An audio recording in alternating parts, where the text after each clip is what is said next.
Pourquoi 80% des vendeurs échouent et ce n'est pas une question de technique? Si vous avez, lu des livres sur les techniques de closing, appris des scripts par cœur et que malgré tout ça, en fait, vous avez encore l'impression de ramer, beh, cette vidéo, elle est faite pour vous. Parce que le problème n'est probablement pas là où vous le cherchez. Ce n'est pas votre argumentaire, ce n'est pas votre offre et ce n'est pas non plus votre marché. C'est quelque chose, en fait, de beaucoup plus profond et c'est exactement ce qu'on va explorer ensemble aujourd'hui dans cette vidéo. Mais avant de commencer, une petite chose rapide. Il faut savoir que j'ai créé un guide rapide qui s'appelle les 5 erreurs qui font fuir les clients sans que vous le sachiez. Il complète parfaitement ce qu'on va voir dans cette vidéo, donc le lien est en bas de la vidéo dans la description. Vous pouvez y accéder, c'est gratuit. Donc maintenant, allons à l'essentiel et parlons du sujet d'aujourd'hui. Donc, première partie, ce qu'on croit être le problème. Quand quelqu'un ne vend pas assez, la première chose qu'il fait, c'est que, c'est qu'il cherche une meilleure technique. Un meilleur script de prospection, par exemple, une meilleure façon de répondre aux objections ou un meilleur outil de closing. Et souvent, ça aide un peu, oui, mais le problème revient sous une autre forme et aussi dans une autre situation. Parce que la technique, c'est la surface, en fait. On ne règle pas un problème de fond en travaillant la surface. Donc, j'ai observé des centaines de situations de vente au fil des années, et ce que j'ai vu de façon constante, c'est ça. Les vendeurs qui échouent ne manquent presque jamais de technique, en fait. Ils manquent de quelque chose d'autre. Deuxième partie, les 3 vraies raisons de l'échec en vente. Donc la première raison, c'est le mindset.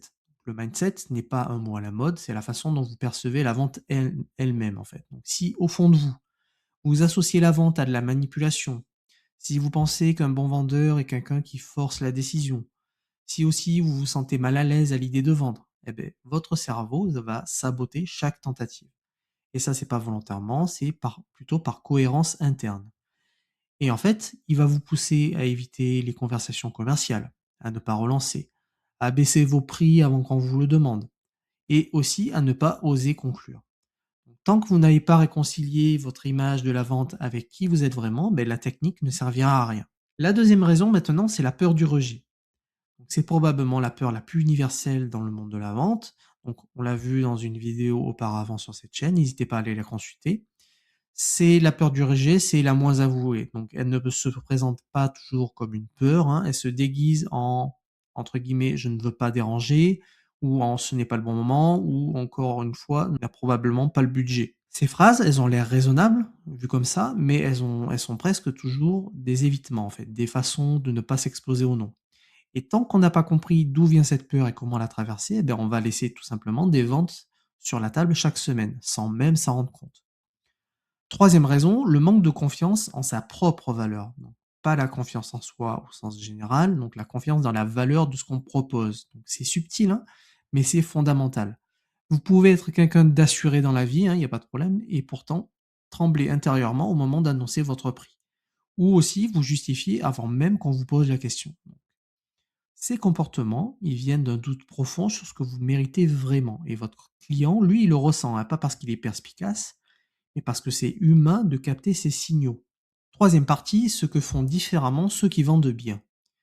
Les gens qui vendent bien aujourd'hui et naturellement ne sont pas plus intelligents. Ils ne sont pas plus talentueux, ils ne connaissent pas forcément plus de techniques que vous. Mais ils ont travaillé sur ces 3 points. Ils ont une image claire et positive de ce qu'est vraiment la vente. Ce n'est pas de la manipulation, c'est de l'aide. C'est aider quelqu'un à prendre une décision qui est bonne pour lui. Ils ont appris à traverser le rejet sans s'y noyer, pas à ne pas le ressentir, mais à ne pas le laisser les arrêter. Et ils sont alignés aussi avec ce qu'ils proposent. Ils croient profondément que leur solution a de la valeur et ça se ressent dans chaque conversation. Ce n'est pas du charisme inné, en fait, c'est surtout du travail intérieur que vous devez faire. Et c'est accessible à tout le monde, hein. Donc voilà ce que j'ai voulu poser dans cette vidéo. Donc la technique en vente, ça s'apprend en quelques heures. Le savoir-être, ça se construit sur la durée. Et c'est le savoir-être qui fait toute la différence. Donc c'est le sujet de cette chaîne. Je ne propose pas de script, pas de technique miracle, mais plutôt une façon plus humaine d'aborder la vente, plus authentique et plus durable de vendre. Donc si vous voulez commencer concrètement, téléchargez mon guide gratuit, les 5 erreurs qui font fuir les clients sans que vous le sachiez. Donc ces 5 comportements, ils sont très concrets, directement liés à ce qu'on vient de voir, des choses que la plupart des gens font sans même s'en rendre compte, qui perdent énormément d'argent à cause de ces erreurs et qui vous coûtent aussi des clients, hein, chaque semaine. Donc le lien dans la description en dessous de la vidéo, c'est gratuit. Prenez quelques minutes, c'est super important, je pense, pour vous aider à progresser. Donc, abonnez-vous à la chaîne pour la suite. Chaque semaine, un nouveau sujet sur le savoir-être en vente. À très vite.